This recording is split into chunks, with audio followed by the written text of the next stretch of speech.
Ba, pinakita sa akin ni Chokoy yan ah. Andito na mga siraulo. Ngayon lang nakakita ng ganyan talaga, Pai. Eh, binatukan siya ng araw. Ha? Patay na siya.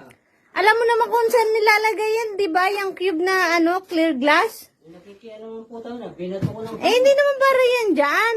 Ay, nako, huwag mo pakialaman. Panglabas yan sa pader, ayan oh. Sa kabilang pader yan, Pai. Dito, para nakikita ang mga bisita ng iyo. Oh.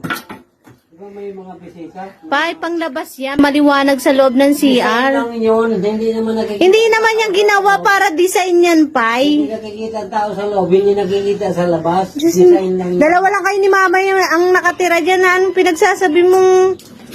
Ayun eh. Ba't ganyan gawa mo pa? Ang pangat ulit tingnan, nandiyan sa loob ng bahay mo. Dapat nandoon yun sa kabilang pader. Wala na. Kinain na ng semento yun. Kinain na. Pwede mo pang anuhin yan, tanggalin. Eh, bukas na tanggalin. Ito, dirito ko. Bukas tanggalin. Anong gawa mo na yan pa? Sinayang mo lang yung ano na yan. Ganon di, madilim sa loob ng CR mo. Madilim, hindi ba makita ang tao sa loob yan? At saka hindi makita ang tao sa labas.